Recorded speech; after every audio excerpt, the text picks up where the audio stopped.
বিশ্বাস করুন, কোরআন আমার সামনে, আল্লাহর কসম, কোন জীবিত পীর, কোন মৃত্যু পীর আমার ভাগ্যের ভালো বা মন্দ করার কোন অধিকার রাখে না। কোন পীর ফু দিয়ে আমার ভাগ্যকে ভালো বানাই দিতে পারবে না, এবং আমার একটা চুলও বাঁকাও করতে পারবে না। খাইরিহি ওয়া শাররিহি মিনাল্লাহি তাআলা, আমার ভালো আমার মন্দ করার একমাত্র মালিক কে? এক আঙ্গুল আকাশের দিকে উঁচু করে চিৎকার দিয়ে বলুন, কে? আবার বলেন, আবারও বলুন। হাত নামা। আল্লাহ কবুল করুন, বলেন আমিন।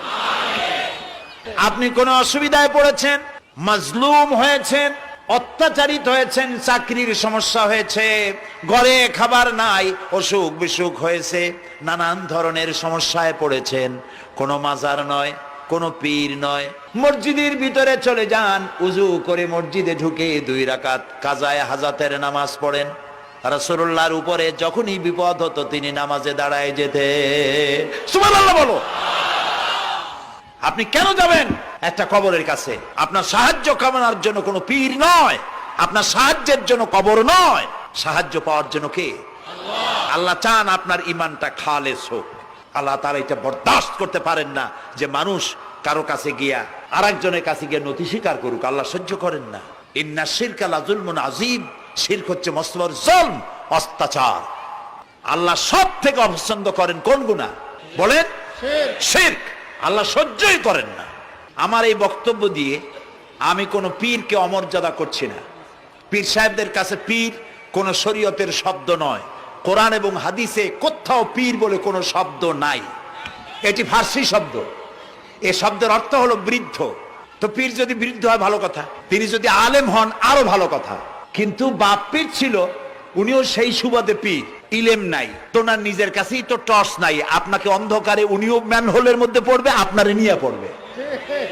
আলেম হইতে হবে, পীর যদি হয় আলেম হইতে হবে, 1 নম্বর কথা। 2 নম্বর কথা হলো তিনি ব্যবসায়ী হবেন না। ধর্মের নামে তিনি ব্যবসা করবেন না।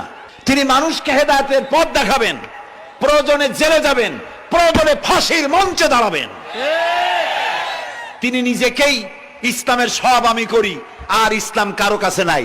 যারা ইসলাম করলো 70-80 বছর ধরে, রাজনীতির পথ দেখালো, তারা ইসলামের দল না, ওনারটাই ইসলামের দল।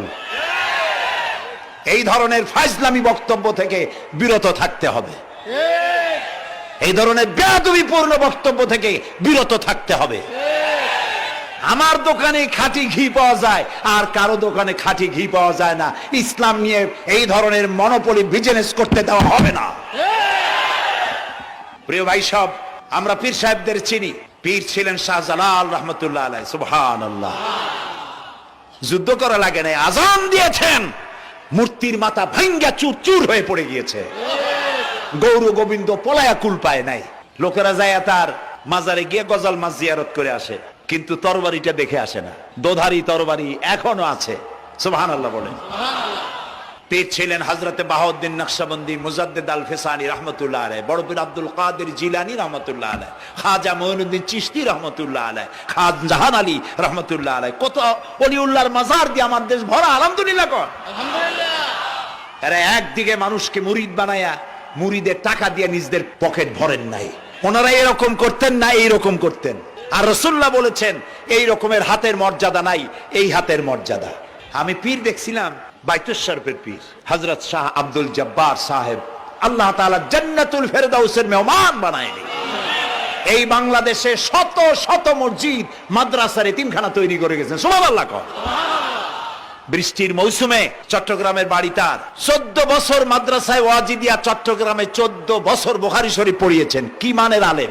খালি পীর না, মুরিদরা যত টাকা দিত এই টাকা দিয়ে বড় বড় মাদ্রাসা মসজিদ করেছেন। আর বৃষ্টির সময় সাথী সঙ্গী নিয়ে বস্তি এলাকায় যেতেন, পলিথিন দিয়া ছাওয়া, বাচ্চা আর তার স্বামী নিয়ে কাতরায় এক কোনায় বসে আছে, খাবার নাই, চাউল নাই, অসুস্থ, তাদের চাউল দিয়ে আসতেন, তাদের রান্না করার শাকসবজি দিয়ে আসতেন, ওষুধ দিয়ে আসতেন, হাড়ি পাতিল দিয়ে আসতেন।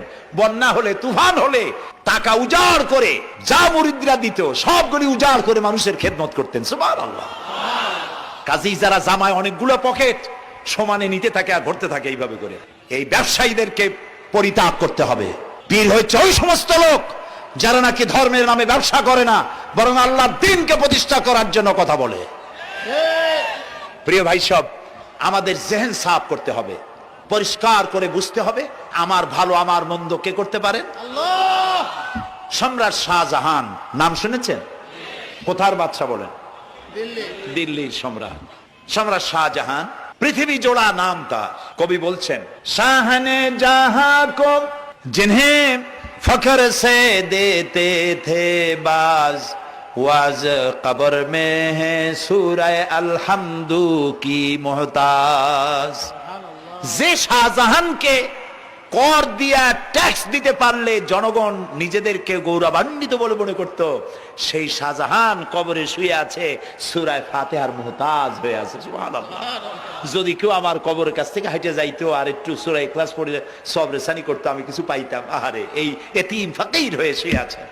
এক ফকির দিল্লি ঘুরতেছে, একজন বলছে, ভাই তোমারে তো খয়রাত করে দেখতেছি আমি সেই ছোটবেলা থেকে, খালি তুমি খয়রাত করো।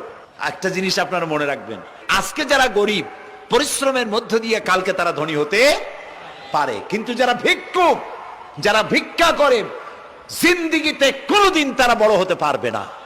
ভিক্ষা করা যাদের অভ্যাস, জীবনেও বাড়ি করতে পারবে না, জীবনেও ধনী হইতে পারবে না, কিন্তু গরিব ধনী হইতে পারবে। কারণ হলো আল্লাহর কাছে দুইটা বৈধ জিনিস অত্যন্ত ঘৃণিত। কয়টা? একটা হলো তালাক, আর একটা হলো ভিক্ষাবৃত্তি, মানুষের কাছে চাওয়া।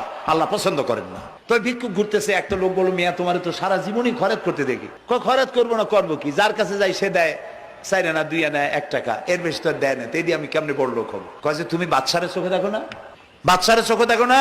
কয় বাদশার কাছে কি আমার মতো লোক যাইতে পারে নাকি? কয় না, যাইতে হবে, যাও। বাদশা একবার যাবা, এমন দেওয়া দেবে জীবনে আর তোমার খরচ করা লাগবে না। পাতি শিয়ালের পিছনে ঘুরে তো লাভ নাই। পাতি শিয়ালে খায় মুরগি, তোমার একটা ঠ্যাং দেবে, দাঁতের খেলালের কাজ হবে না। বাঘের পিছনে ঘোরো, বাঘে খায় গরু আর হরিণ, একটা রান দিলে তুমি 1 সপ্তাহ খাইতে পারবে। কাজে ঘুরতে গিয়েও বোঝা উচিত কার সাথে ঘুরি। তো বলছে বাদশার কাছে যাও। তো বাদশারে পাবো কই? কই তো দেখলাম কেবল মসজিদে ঢুকলো। তারপরে ফকির গিয়ে দাঁড়ায় আছে বারান্দায়, দেখে যে উনি বাদশা ভেতরে বসে হাত তুলে আছে ভাবে, আর চোখ দিয়ে পানি পড়ে দাড়ি ভিজে ভিজে পড়তেছে। নামাজ শেষ করে, মোনাজাত শেষ করে বাদশা বেরিয়েছেন। কোন বাদশা? শাহজাহান। বাইরে আসার পর ফকির বলল, আসসালামু আলাইকুম বলে ফকির রওনা করছে। বাদশা বলে, দাঁড়াও, তুমি যে রওনা করলা, তোমার তো ভিক্ষুক মনে হয়, আর লোকেরা যারা ভিক্ষুক না তারাও তো আমার কাছে চায়, আর তুমি তো ভিক্ষুক, চাইলে না কেন কিছু? ভিক্ষুক বলে, জাহাপানা, আমি কিছু চাইতেই এসেছিলাম আপনার কাছে, কিন্তু আপনার করুণ অবস্থা দেখে আমার জ্ঞানের চোখ খুলে গিয়েছে। আমি দেখতে পেলাম আমি যার কাছে চাইতে এসেছি, আমি তো কান্দি না, হাতও পাতি নাই। যার কাছে চাইতে আসলাম দিল্লির সম্রাট, আবার কোন সম্রাটের কাছে হাত পেতে ভিক্ষুকের মতো কি জানি চায়, আর চোখ দিয়া পানি পড়ে দাড়ি ভিজে ভিজে পড়ছে। আমার জ্ঞানের চোখ খুলে গেছে, দুনিয়ার বাদশার কাছে আর চাইবো না। বাদশা কান্দে যে বাদশার কাছে, তার কাছেই চাইবো। প্রিয় ভাই সব, এই জন্যে জিহেন সাফ করে ফেলুন। দুনিয়ার কোন মানুষের জন্য, মানুষের কাছে নয়, কোন কবরে নয়, কোন কারো কাছে নয়, আল্লাহ তাআলার কাছেই আমরা নামাজের মধ্যে ঘোষণা করেছি, ইয়াকা না'বুদু ওয়া ইয়াকা নাস্তাঈন। আল্লাহ তাআলা, তোমার একমাত্র ইবাদত করি, তোমার কাছেই সাহায্য চাই। কাজী সাহায্য আল্লাহর কাছে। কার কাছে চাইবো বলে? আল্লাহ আমাদের ঈমান পোক্ত করে দিন। আমরা বলি আমিন, আমরা বলি আমিন। অসুখ বিসুখ হইলে পরে ধৈর্য ধরবেন। অনেক মানুষ আছে জ্বর হইলে কয় যে এত নামাজ পড়ি খালি জ্বর আমারই হয়, এত রোজা রাখি, ভালো ভালো কাম করি, আমার ছেলের অসুখ মোটে সারি না। এই জাতীয় কথা বলবেন না। মুমিনের পায়ে যদি কাঁটাও ফোটে, সওয়াব থেকে খালি নাই। ধৈর্য ধরতে হবে। কাঁটা ফুটছে, বলেন ইন্না লিল্লাহ। আজাবান লিল মুমিন, মুমিনের জন্য বড়ই আশ্চর্য ব্যাপার, বিপদ হইলেও শুকর আদায় করে, আর সুখে থাকলেও শুকর আদায় করে। সুবহানাল্লাহ বিহামদি। বিপদ আসলে সে বলে ইন্না লিল্লাহি, বলেন ইন্না লিল্লাহি ওয়া ইন্না ইলাইহি রাজিউন। আর যখন শান্তি আসে বলে আলহামদুলিল্লাহ। দুই অবস্থায় তার জন্য নিয়ামত আল্লাহর তরফ থেকে সে পায়। আলহামদুলিল্লাহ।